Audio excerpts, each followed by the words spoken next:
Estamos aqui de novo, então, para mais uma aula, tá? Dessa vez, assim, continuamos falando sobre o pensamento moderno, tá? Continuamos falando sobre a modernidade. Entretanto, agora vamos mudar um pouco o foco daquilo que a gente estava trabalhando antes, né? Para quem não sabe o que eu estou falando, eu já tenho alguns vídeos aqui falando sobre política moderna, tá? E aqui agora o meu objetivo é não mais falar sobre essas vertentes políticas, mas aqui é para falar sobre um ramo da filosofia que vai desenvolver-se bastante na modernidade, né? E que vai proporcionar também a promover os pensamentos, as teorias que sucederão. As teorias que virão, né?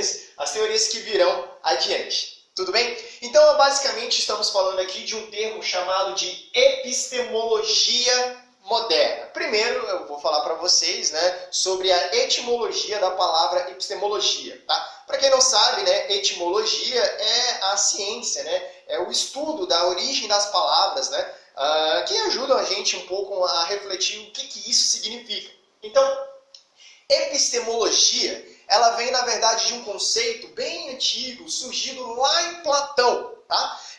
Para quem lembra sobre um gráfico platônico, né, que eu gosto de apresentar em algumas aulas minhas, que eu represento exatamente aquela separação que o Platão faz entre mundo sensível e mundo inteligível, e dentro dessa separação existem várias categorias, né? A categoria mais elevada do mundo inteligível chama-se, segundo Platão, episteme. Episteme, então, segundo Platão, significa verdade. Tá? E aqui, o começo da epistemologia tinha-se essa ideia de trazer essa ideia de verdade. Né? Então, podemos, nesse sentido inicial da palavra epistemologia, compreender epistemologia enquanto a ciência que estuda a verdade, aquilo que pretende chegar a um conceito de verdade. Né? Entretanto, com o passar do tempo, obviamente, esse conceito de verdade começou a perder um pouco de espaço, né, dentro do pensamento filosófico. E a epistemologia deixou, então, de ser essa ciência que estuda a verdade para ser compreendida como a ciência que estuda o conhecimento. Né? Então, epistemologia, atualmente, nós podemos falar que é a ciência que estuda o conhecer. Né? Ou seja, como que os indivíduos conseguem conhecer as coisas, né? Como que um objeto chega para mim e como que eu consigo perceber esse objeto e conceituar, definir conceitos para esse objeto, né? Isso, então, é ramo da epistemologia. Isso não significa mais que esse objeto tem que ser algo verdadeiro, né? Mas agora é aquilo que eu posso afirmar sobre esse objeto. Então, assim, não deixa de ser verdade, né? Só que agora não tem mais aquele sentido universal, inato da palavra verdade que o Platão queria trazer para a gente. Agora, o termo de verdade significa aquilo que nós podemos conhecer. Tudo bem? Então, epistemologia moderna é a ciência que estuda o conhecimento, tá? Sobretudo na modernidade, sobretudo esse pensamento que vai surgir na modernidade. Então, antes da gente entrar em todo aquele emaranhado de filósofos que a gente vai ver posteriormente, hoje a aula vai ser basicamente tomada para a gente ter um breve contexto histórico do que estava acontecendo ali, que proporcionou o nascimento dessa epistemologia moderna, né? E principalmente o desenvolvimento de um pensamento científico, porque a epistemologia moderna está atrelada ao pensamento científico. Tá? Assim, não necessariamente a epistemologia seguirá os mesmos fundamentos da ciência moderna. A ciência moderna, então, ela caminhará em um sentido, né? E o pensamento filosófico buscará, então, uma maneira de fundamentar esse pensamento científico. Então, assim, a ciência é extremamente importante para a gente entender a filosofia, tá? Mas lembrando que eles não estão caminhando juntos. A ciência tem um desenvolvimento, a filosofia tem o seu desenvolvimento. Elas se encontram em determinado momento, mas elas possuem características divergentes, diferentes. Tudo bem? Então, basicamente, o contexto histórico que está acontecendo aqui, né, que vai promover o nascimento dessa epistemologia moderna. Bem, primeira coisa que eu quero frisar é o renascimento cultural. Pessoas, prestem atenção. Renascimento cultural, o nome já está falando.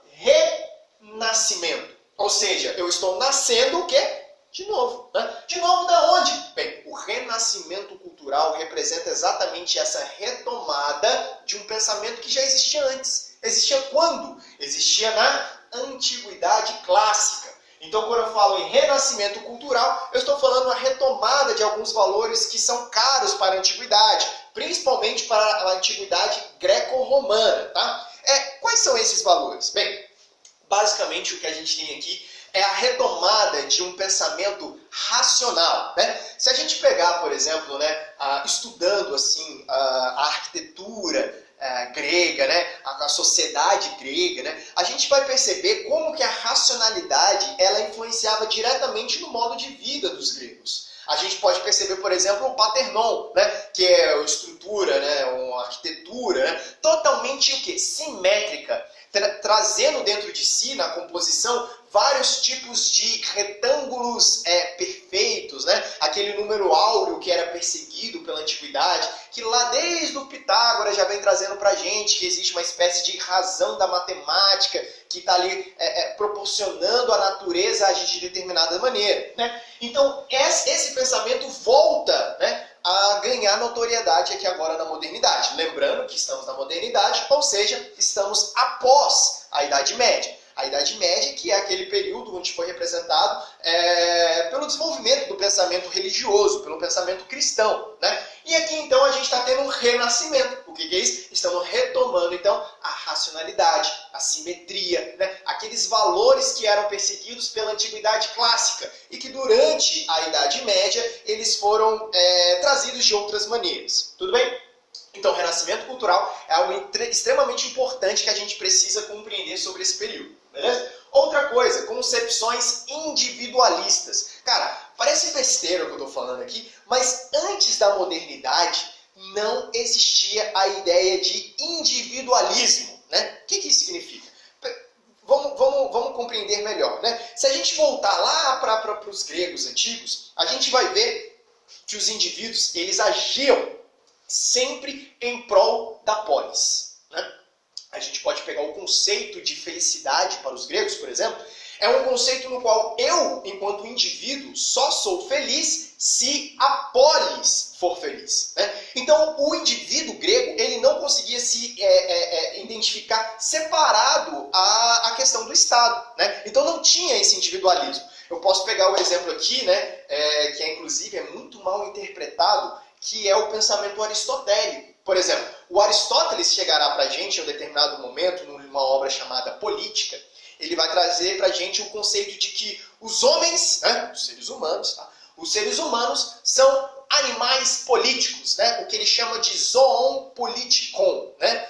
Zoon de animal, politikon político. Então, os homens são animais políticos. Quando a gente fala isso, quando a gente entende que os homens são animais políticos, parece que a política é inerente aos indivíduos. E não é isso que o Aristóteles está falando.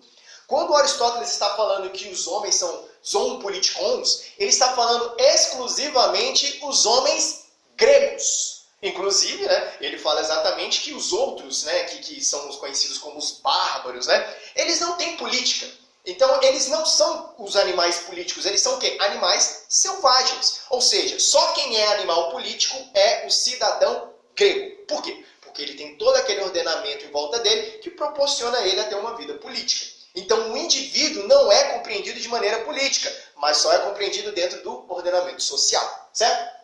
Se a gente for um pouquinho mais para frente, continuando as concepções individualistas, em Roma não tinha polis, mas tinha a civis. O que é a civis? É a mesma ideia da polis, né? Era a cidade, né? E era aquilo que dava o quê? Civilidade. Era isso que fazia a civilização. Então os indivíduos eles só eram compreendidos enquanto cidadãos, né? Ou qualquer coisa do tipo, se eles forem pertencentes a civis. Também, lembrando que lá na Antiguidade Romana a gente tem invasões bárbaras e esses bárbaros eram conhecidos como animais selvagens. Inclusive, o termo bárbaro, ele vem desse sentido de que você não entendia o que eles falavam, porque parecia que eles estavam balbuciando coisas, balbuciando palavras. Então ele não tinha um argumento, ele não tinha uma racionalidade, ele não era civilizado, né? Ele apenas balbuciava palavras, né? Por isso o termo bárbaro, né? Se a gente for agora um pouquinho mais adiante, já falei para vocês da Grécia, falei de Roma. indo um pouquinho mais para adiante, vamos para a Idade Média. A Idade Média, vocês bem sabem, não existe muito bem um estado forte, né? Não existe uma cidade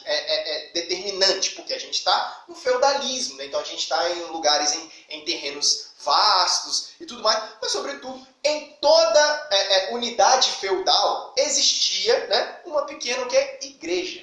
E essa igreja é que dava o senso de coletividade, não agora vinculada a polis, não agora vinculada a civis, mas agora vinculada ao quê? Ao reino de Deus. Então eu ainda não tenho essas concepções individualistas, porque eu só sou indivíduo, porque eu sou pertencente de um reino, porque eu sou pertencente de um ordenamento que ele é traçado por uma questão divina, né? Então eu ainda não tenho concepções individualistas. Só na modernidade é que esse individualismo vai surgir. Nesse sentido, eu recomendo um excelente livro para quem quiser saber mais sobre isso. É um livro de uma pensadora chamada Agnes Heller, né? O nome do livro é O Homem do Renascimento, no qual ela traz exatamente essas mudanças, né? E como que a modernidade vai surgir com essa concepção individualistas, né? A gente tem que entender que a modernidade vai promover uma mudança drástica no modo de como as pessoas trabalham, né? Uma mudança drástica no mundo do trabalho.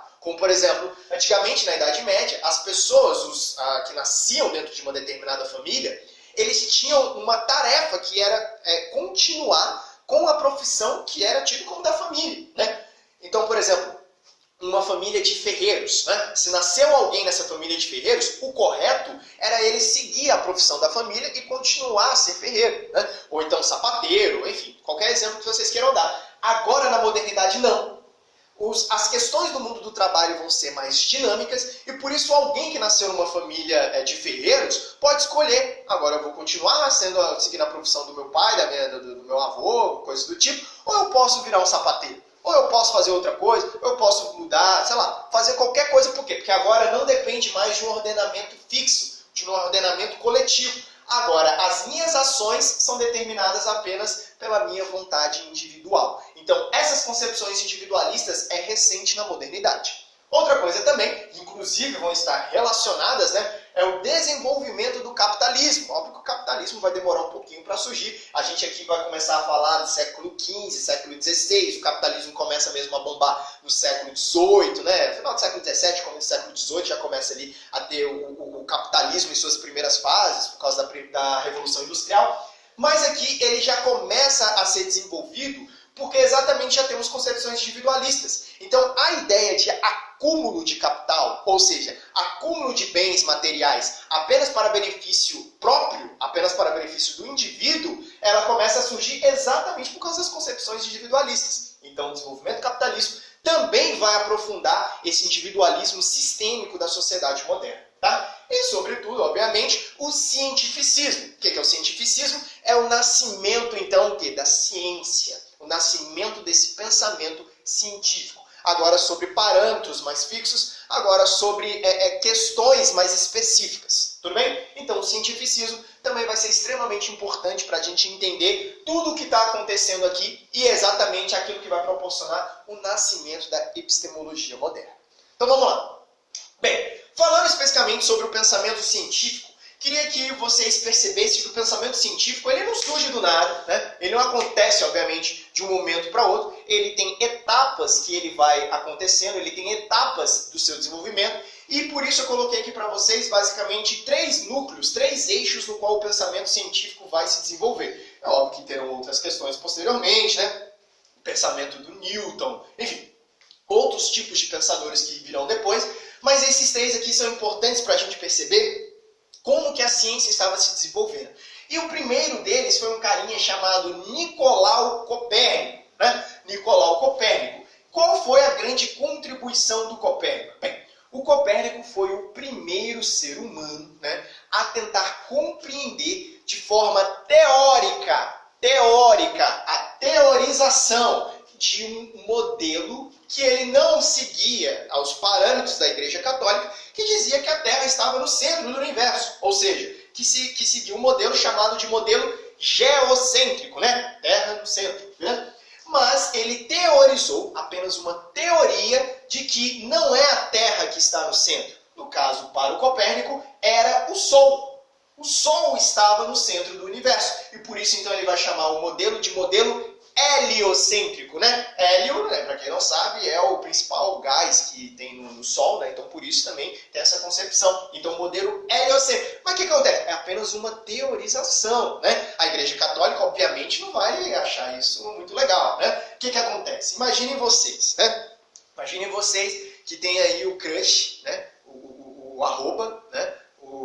Sei lá, o 10/10, não é isso? E vocês estão lá tocando mensagenzinhas no Zap com o crush. É isso aí, pô, tô aqui conversando, não sei o quê, e toda hora aí o papo tá fluindo, coisa linda, e você lá se dedicando para aquela relação que tá brotando, que tá nascendo, não é isso? Aí de repente você descobre o quê? Você descobre que o crush que você tinha tantas expectativas, na verdade tem outros 10 contatinhos, né? E fica mandando aquele mesmo oi, bom dia, princesa, né? Aparece lá a mensagem encaminhada. É nesse nível que a gente está falando, né? Então, o crush não era mais aquele ícone. Você não é mais o centro do mundo do crush, né? Isso causa um sentimento de desolação, isso causa um sentimento, né?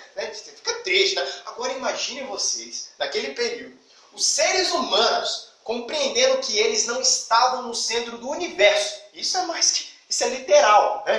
Tem aquela passagem da Bíblia, né? Não cai uma folha seca de uma árvore se Deus não queira. Então parece que tudo é permitido segundo a vontade divina, né? Lembrando que aqui o tempo ele era mais ou menos preenchido por uma coisa chamada onisciência divina.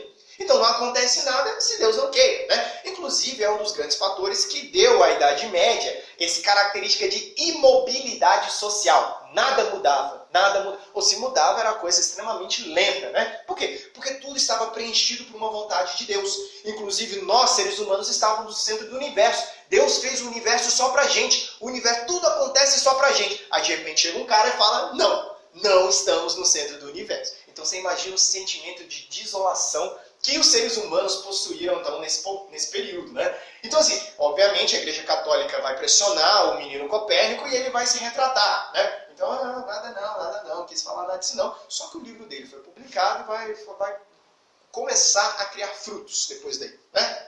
Na verdade, o livro do Copérnico vai entrar no Index Proibitório. Para quem não sabe, Index Proibitório é um índice de livros proibidos pela Igreja Católica. Quem aí já assistiu os filmes leu o livro do Dan Brown, né? Aquelas coisas lá, Código da Vinci, esses negócios. Vão lembrar que o menino lá, o Robert Langdon, né? Que era o professor, ele precisava ter acesso a um livro específico que só tinha onde? No Vaticano. Então, o menino Copérnico entrou para o Index Proibitório. Ninguém mais tinha acesso aos livros do Copérnico, correto? Errado. Pessoas tinham acesso ao livro do Copérnico. Quem tinha acesso ao livro do Copérnico? Os padres da igreja. Olha, né? Tem aqui, por exemplo, aí eu entro na segunda parte da nossa tarefa de desenvolver o pensamento científico, que é a parte do Giordano Bruno, né? Que era um padre da Igreja Católica, né? Que então tinha interesse, né, em ler essas questões, desenvolver essas questões, né? E tinha o quê? Acesso aos livros. Né? Ele era da Católica, estava lá na igreja, então ele tinha acesso aos livros. Né? Para quem quiser saber um pouco mais sobre essas questões da Igreja Católica, eu recomendo um ótimo livro, né? Que também tem um ótimo filme, né? Que é O Nome da Rosa, do Humberto Eco, que representa muito bem esse contato que os padres tinham com esses livros que eram proibidos. Né? Então, Giordano Bruno entrou em contato com o livro do Copérnico. E, a princípio, né, ele achou aquilo extremamente interessante. Começou a se debruçar em cima de outras obras e, principalmente, um outro filósofo vai influenciar o Giordano Bruno, um cara chamado Horácio, um filósofo romano. Tá? O que o Horácio falava? Prestem atenção. O Horácio falava o seguinte... Imaginem vocês que a gente, né, chega na beira do planeta Terra. Lembrando, né, naquele período, né, só naquele período, porque hoje em dia não, né, naquele período as pessoas achavam que a Terra é plana. Hoje não. Hoje as pessoas já superaram esse trauma, né, a gente já conseguiu, né, ter certas relações, né, que nos permitem ter novas concepções e hoje nós não falamos que a Terra é plana. Mas naquele período a Terra era plana. Então imaginem se a gente chega na beira, né, na beira da Terra. Imaginem que chega alguém e atira uma flecha. Pega ali, atirou uma flecha. Bem, essa flecha só tem duas opções. Ou ela viaja eternamente nos confins do universo, né? ou ela para em algum lugar, ou ela bate em alguma barreira. Isso é meio lógico, né? Bem, se ela bater em alguma barreira, o que eu posso fazer? Eu posso ir até esse lugar onde a flecha bateu, tirar novamente essa flecha, subir no lugar que ela bateu e atirar novamente a flecha. Novamente ela terá apenas duas opções. Agora sim, ou ela viaja eternamente, ou ela para em outro lugar. Se ela parar em outro lugar, o que eu posso fazer? Ora, posso pegar de novo a flecha e repetir esse processo ad eterno. Ou seja, segundo o Horácio, o universo tem que ser o quê? Infinito. Né? Então, já questionava todas essas questões de limites que a própria Igreja Católica botava para as concepções do cosmos e tudo mais. Né? E o Giordano Bruno achou isso incrível. Né? Primeiro, ele uniu essa ideia de que a Terra não está no centro do universo do Copérnico com as teorias do Horácio de que o universo é infinito, e ele começou o quê? A pregar a palavra de Deus com essas teorias. Agora, o universo, ele teve a compreensão de que o universo é infinito, que na verdade dava um maior significado para o sentido de Deus. Porque Deus tem que ser também infinito. Porque Deus é infinito, criador do universo infinito. Né? Ele saiu por aí pregando, então, essa teoria de que Deus é infinito, que o universo é infinito e tudo mais. Isso vai ser o quê? Muito mal visto pela Igreja Católica, né? Que vai exigir que o Copérnico se retrate. O Giordano Bruno se retrate. Né? O que o menino Bruno vai fazer? Não vai se retratar. Né? Diferente do Copérnico, ele era fervoroso naquilo que ele falava, porque Deus é infinito, a galera aí que está viajando, Deus é muito maior do que eles imaginam, e ele continuou defendendo a sua teoria. Né? Menino Bruno vai ficar 8 anos preso, tá? E sempre pedindo retratamentos, né? A Igreja Católica sempre pedindo para que ele se retrate, e ele nunca se retratando, até que em um determinado momento a Igreja Católica perde a paciência com o Bruno e acabam botando fogo nele lá no centro de Roma e tudo mais. Tem lá uma estátua, né, do Giordano Bruno que representa isso. E eu quero só que vocês não confundam, tá? O Giordano Bruno, né, com o nosso querido menino do Acre. Né? Que ele tem uma influência praticamente semelhante, né? Porque ele é o nosso Giordano Bruno, o Giordano Bruno tupiniquim, né? O Giordano Bruno tropical, né? Para quem não sabe, quem é o menino do Acre, depois joga aí no Google, menino do Acre, que vocês vão ver qual é a relação dele com o Bruno, tá? Só sei que no final o Bruno morreu, e o menino do Acre não. Inclusive, o livro que ele publicou virou best-seller, sabia disso, cara? O best-seller durante um período aí. Aquelas apostilas que ele tinha colocado lá, os mais vendidos aí, durante um período. Né? Ganhou uma grana violenta, mano. Deve ter pagado aquela estátua que ele fez lá, ele gastou 20 mil fazendo a estátua de bronze do Giordano Bruno. Tá no centro do quarto. Enfim. Bom, e por último a gente tem aqui o Galileu. Né? O que o Galileu vai fazer? O Galileu, ele vai fazer uma invenção. Ele vai inventar um objeto, né? Que vai ser essencial para a gente mudar a nossa percepção então, da modernidade. O Galileu, então, ele vai o quê? Inventar o telescópio. E com a invenção do telescópio, o que o menino Galileu vai fazer? Ele vai comprovar de maneira prática, de maneira empírica, a partir de uma experiência, o quê? A teoria do Copérnico. Aquilo que o Copérnico tinha falado, apenas no âmbito da teoria. Né? Então, primeiro a gente tem a teorização, a exploração desse argumento por Bruno e, finalmente, a comprovação empírica daquilo que estava fazendo. Isso que eu trouxe para vocês é o nascimento do pensamento científico, né? Que é um pensamento que é desenvolvido a partir de duas características básicas. O quê? Teoria e experiência. Teoria e experiência. Teoria e experiência. Assim nasce o quê? O pensamento científico. Assim nasce também o pensamento filosófico na modernidade? Não. Não. Por quê? Porque com o desenvolvimento do pensamento científico, a gente vai criar certos problemas para a fundamentação desse pensamento científico.